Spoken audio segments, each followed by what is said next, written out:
Afternoon, guys. How's it going? Hey, thanks for joining me again. Today I want to show you guys what little project that we're working on here. We're working on putting an agricultural well in. That well that we're gonna put in is gonna run this pivot over here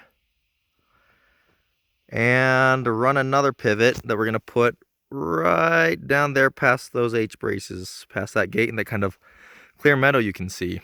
The whole purpose of us putting this in, I know a lot of you guys are into permaculture and stuff like that, and it might not be as sustainable as a lot of you would like, but you know, small steps at a time. Our family's been in this for a long time, and changing mentalities is sort of hard. But it's going to be somewhat sustainable because we're going to try to use water from this creek over here to power it for part of the year, so about half the haying season. And for the half where the water is too low in the creek, we're going to pump it from the ground. So right now, this pivot runs off gravity flow, and that water comes from up there in that grove of trees, comes down through an underground pipe. There's an outlet right here in these little willows.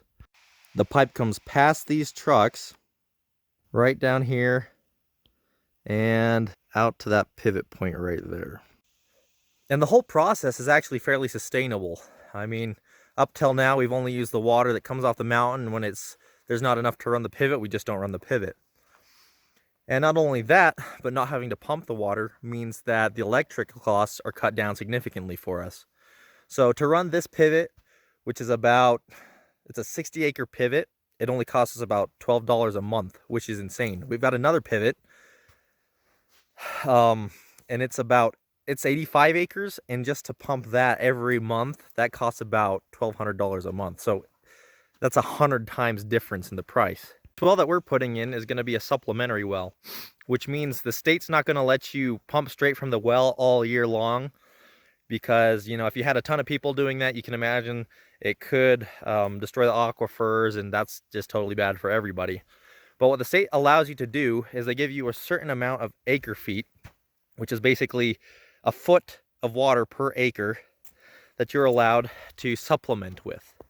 And so if we aren't, let's say, in a drought year where we don't get very much rain or snow, we're able to go ahead and use that well to produce our crops and get the feed that we need for the winter. So these are the two spots that they're drilling right now. I think this is basically they're just dumping out the crap. So what they do, they've got a truck here with water. I guess this whole thing is a tank right here. They put down this shaft, it rotates, they kind of lubricate the hole with water, and then all this, I don't know what you call it, the muck or whatever comes out here and just drains out, and kind of got a ditch they've dug to take it away from them. So I think they're at 80 feet on this hole right here. They were on another hole, this hole right here, they were a little deeper and they had gotten good water, but for some reason their bit snapped off, and I don't know a lot about it, but I guess they couldn't drill there anymore. They didn't have the piece to pull it back out with. So this is the well they're on right now. They said they've got pretty good water. They say that you want to get some clear water out of there. Right now they're hitting a lot of water, but it's very mucky. And they say that that's an indication that it fluctuates quite a bit. Like if it's a little bit dry that year, your water is going to drop significantly. So what they want is to go deeper and to be able to get some clear water. And once they do that, they should be good. I just thought that I'd share this with you guys because I think it's pretty cool. If you guys want to see more stuff like this, go ahead and leave me some comments down in the section below. I think it's super interesting, just all the legal aspects that you have to go through to be able to put something like this in. You wouldn't think it would be the government's place to do stuff like that, but they do it, and I guess they probably do some good. Guys, I just want to thank you again so much for all your support and all that you do. Please go ahead, hit the like button, leave your comments down below. I love to know what you guys have to think about this stuff. Really appreciate it. Thanks. I'll see you next time. As you can see, as in the last video, pretty sparse. We got some willow trees right here that were growing. But besides that, pretty much open plain, and then you can see some willows way over there, but not much in between.